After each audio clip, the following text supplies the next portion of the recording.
महिला वाट बघत होते अंगणवाडी सेविका आणि अंगणवाडी मदतनीस या पदासाठी. आता सध्या अंगणवाडी भरती सुरू झाल्या आहेत. कोणत्या जिल्ह्यामध्ये सुरू झाल्या आहेत? ॲप्लिकेशन करण्याची तारीख 6/7/2024 पासून सुरुवात झाली आहे आणि शेवटची तारीख आहे 17/6/2024 पर्यंत. ही भरती कोणत्या जिल्ह्यामध्ये आहे आणि नियम अटी व शर्ती काय आहेत, निवड प्रक्रिया कशी असणार आहेत, आपल्याला कोणकोणते कागदपत्रे लागणार आणि सध्या अंगणवाडी भरती सुरू आहेत सेविका मदतनीस या पदासाठी अर्ज करताना आपल्याला कोणकोणते कागदपत्रे लागतात, कागदपत्रे आपल्याला बघायचे. बघा, भरपूर महिला कन्फ्यूज असतात की कोणकोणते कागदपत्रे आपल्याला त्या ठिकाणी ॲप्लिकेशनसोबत सबमिट करायचं आहे. एखादं डॉक्युमेंट आपलं त्या ठिकाणी राहिलं तर आपलं ॲप्लिकेशन त्या ठिकाणी रिजेक्ट होते. तर जास्तीत जास्त महिलांना हा व्हिडिओ नक्की शेअर करा, म्हणजे ते महिला बालविकास विभागमध्ये म्हणजे सेविका आणि मदतनीस या पदासाठी अर्ज करत असेल तर या व्हिडिओच्या माध्यमातून सर्व काही माहिती मिळेल त्यांना आणि ते अर्ज ॲक्युरेट करू शकणार आहेत. अर्ज काय होते ताईनो, आपण जर एखादा डॉक्युमेंट त्या ठिकाणी आपलं कमी असेल तर आपलं अर्ज त्या ठिकाणी रिजेक्ट होतो. तर रिजेक्ट न होता आपल्याला सर्व डॉक्युमेंट कोणकोणते आपल्याला जोडायचे ते आपल्याला सविस्तर बघायचे आणि प्रत्येक जिल्ह्यामध्ये जाहिरात येत आहे. तसतसे मी व्हिडिओ या चॅनलवरती अपलोड करत आहे. तर चॅनल सबस्क्राईब करून ठेवा. तुम्ही कोणत्या जिल्ह्याचा आहेत तर तुमच्या जिल्ह्याची जाहिरात आली तर लगेच मी व्हिडिओ अपलोड करेल आणि तुमच्यापर्यंत तो व्हिडिओ पोहोचेल आणि ती माहिती तुम्हाला मिळेल.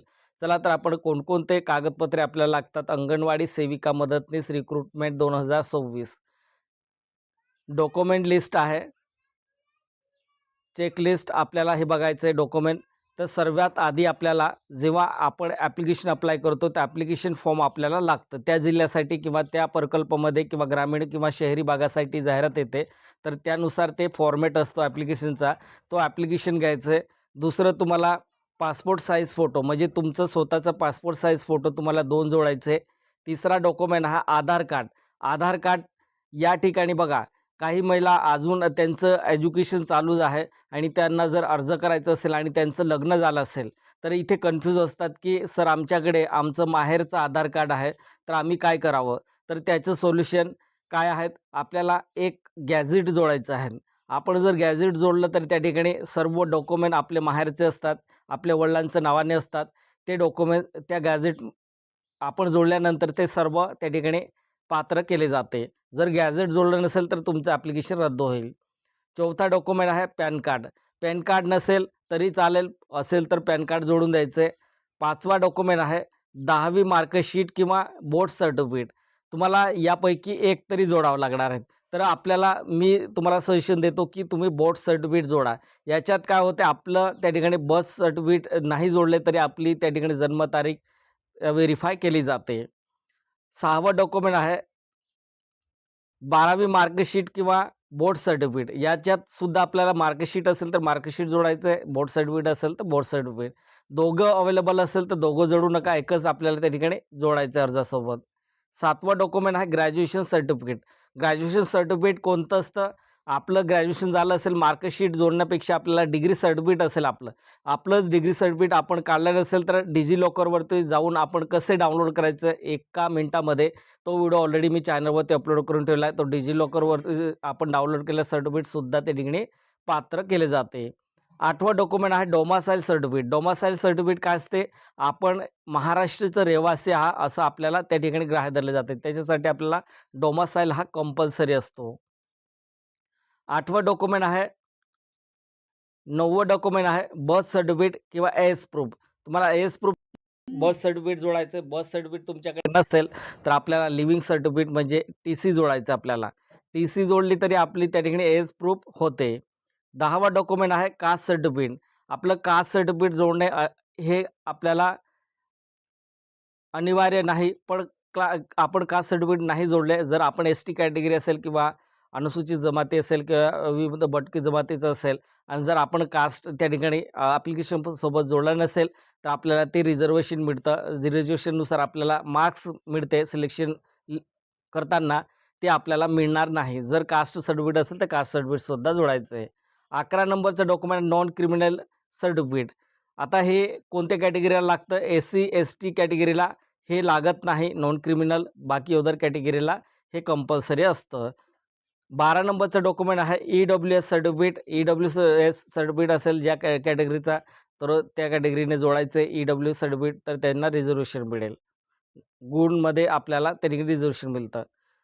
13 नंबरचं डॉक्युमेंट आहे marriage certificate, name change proof.